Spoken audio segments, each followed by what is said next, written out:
రాష్ట్ర స్థాయిలో ఓ సంస్థ రిపోర్ట్ ఇచ్చింది, జాతీయ స్థాయిలోనూ మరో సంస్థ రిపోర్ట్ ఇచ్చింది. అయినా సరే ఏపీ కల్తీ లడ్డు కథ మాత్రం ముగియట్లేదు. పీక్స్ లో రచ్చ కొనసాగుతుండగానే ఈ అంశంపై రాష్ట్ర కేబినెట్ తీసుకున్న నిర్ణయం పొలిటికల్ గా మరిన్ని మంటలు రాజేస్తోంది. మంత్రివర్గం చర్చించడానికి ఇంతకు మించి వేరే అంశాలు లేవా అంటోంది వైసీపీ. దోషులెవరో తేలాల్సిందే అంటోంది టీడీపీ. ఏపీలో non stop laddu లడాయి. SIT నివేదికపై committee వేసిన ప్రభుత్వం. బోలేబాబా డైరీ ఎవరిది? దాని వెనకున్న ఆలీబాబా ఎవరు? తేల్చేస్తారా? మళ్ళీ సాగదీస్తారా? అప్పుడెప్పుడో వైసీపీ హయాంలో మొదలైన ఈ లడ్డూ లడాయి ఏపీ రాజకీయాలని ఇప్పటికీ షేక్ చేస్తూనే ఉంది.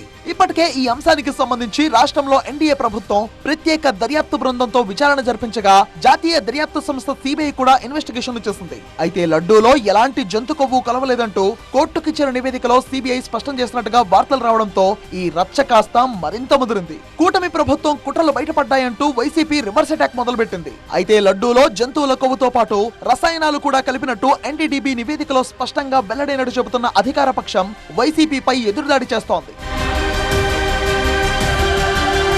ఎవరి వర్షన్ ఎలా ఉన్నా లడ్డూ కల్తీ కేసులో ఇప్పుడు కీలక నిర్ణయం తీసుకుంది రాష్ట్ర ప్రభుత్వం. కల్తీ వ్యవహారంలో నిబంధనలకు విరుద్ధంగా వ్యవహరించిన వారిపై చర్యలు తీసుకోవాలంటూ సిట్ ఇచ్చిన నివేదికపై ఓ కమిటీని వేయాలని నిర్ణయించింది రాష్ట్ర మంత్రివర్గం. తక్కువ కాల వ్యవధిలోనే విచారణ పూర్తి చేయనున్న ఈ కమిటీ నివేదిక ఆధారంగానే బాధ్యులపై ప్రభుత్వం చర్యలు తీసుకోనున్నట్టుగా మంత్రి పయ్యావుల కేశవ్ తెలిపారు.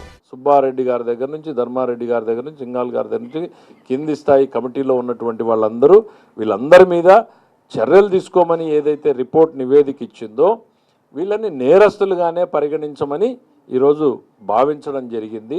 అడ్మినిస్ట్రేటివ్గా ఇంకా ఏమన్నా ల్యాప్సెస్ ఉన్నాయా అనేటువంటిది తేల్చడం కోసం ప్రభుత్వం ఒక కమిటీని వేయడం జరుగుతుంది. Very short tenure committee.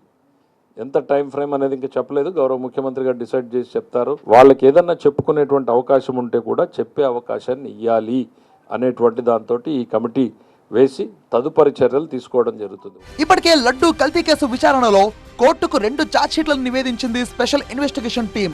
వాటితో పాటు ఈ వ్యవహారంలో కీలక అంశాలతో 23 పేజీల నివేదికను ప్రభుత్వానికి అందజేసింది. ఇప్పుడు ఆ నివేదికపైనే కమిటీని వేసింది ప్రభుత్వం.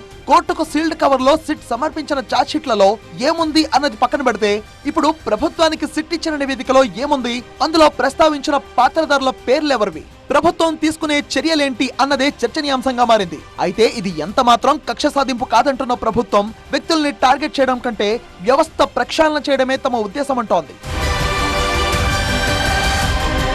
ఈ వ్యవహారంలో తమకు అనువైన కంపెనీలకు నాటి ప్రభుత్వం టెండర్లు అప్పగించిందన్న మంత్రి సత్యకుమార్ ఆ బోలేబాబా డైరీని తీసుకొచ్చిన ఆ ఆలీబాబా ఎవరు, ఆయన వెనుకున్న దొంగలెవరు అనేది తేలాల్సిన అవసరం ఉందన్నారు.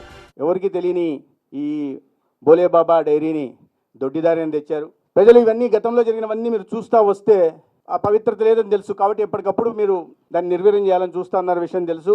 ఈ బోలేబాబా అని తెచ్చిన ఆలీబాబా తెలియాలా, దీని కారణంగా ఆలీబాబాలో ఉంటున్న 40 దొంగలు ఎవరో తెలియాలా. గతంలో మీరు పవిత్రం దెబ్బతీసే ప్రయత్నం చేశారు, ఇప్పుడు కూడా చేస్తున్నారు, భవిష్యత్తులో చేయబోతారు. కానీ వాస్తవాలు కూడా ఖచ్చితంగా బయటకు వస్తాయి. అయితే కూటమి ప్రభుత్వ నిర్ణయంపై భగ్గుమంటోంది వైసీపీ. కల్తీన ఈ అంశం సుప్రీంకోర్టు పరిధిలో ఉండగానే అంతకు మించిన అధికారాలు ఉన్నట్టుగా కూటమి ప్రభుత్వం వ్యవహరిస్తుందని మాజీ మంత్రి వెల్లంపల్లి శ్రీనివాస్ ఆరోపించారు. మంత్రి సత్యకుమార్ చెబుతోన్న భోలేబాబా కంపెనీ చంద్రబాబు హయాంలోనే వచ్చిందన్న విషయాన్ని తెలుసుకోవాలంటూ కౌంటర్ ఇచ్చారు టీటీడీ మాజీ చైర్మన్ భూమన కరుణాకర్ రెడ్డి. ఏదైతే మీరు సిట్లో కొంతమందిని, సిబిఐలో కొంతమందిని వేసి కమిటీ వేసినప్పుడు దాన్ని సుప్రీంకోర్టు తీర్పు రాకముందు ఎందుకు అంత కంగారు పడతారు నాకు అర్థం కావట్లేదు. సుప్రీంకోర్టు జడ్జిమెంట్ రావాలి కదా, అప్పటిదాకా వేచి ఉండరంట, వీళ్ళు యాక్షన్ తీసేసుకుంటారట. అంటే సుప్రీంకోర్టు కంటే కూడా మీరు సుప్రీం అనుకుంటారు. మీరు ఏమన్నా సుప్రీంకోర్టు మీద కూడా రెడ్ బుక్ రాజ్యాంగం అమలు చేస్తారు. ఈ బోలేబాబాను తెచ్చింది చంద్రబాబు గారి ప్రభుత్వం. 2018కి ముందే 18లోనే బోలేబాబా రంగప్రవేశం చేసినాడు.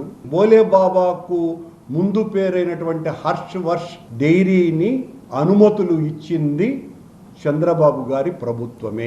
బీజేపీ మంత్రి అయినటువంటి సత్యప్రసాద్ గారు బోలేబాబాను తెచ్చినటువంటి ఆలీబాబా ఎవరో మీకు అర్థమై ఉంటుందని అనుకుంటున్నాను. పాత్రదారులు కాదు సూత్రధారులు బయటకు రావాలంటున్న కూటమి సర్కార్ ఆ దిశగా విజయం సాధిస్తుందా, లేక ఇదంతా కక్ష సాధింపంటున్న వైసీపీ ఆ విషయాన్ని నిరూపించుకుంటుందా? మరి ప్రభుత్వం తీసుకున్న ఈ లేటెస్ట్ డెసిషన్ తో లడ్డూ లడాయి ఏ మలుపు తీసుకుంటుందో చూడాలి.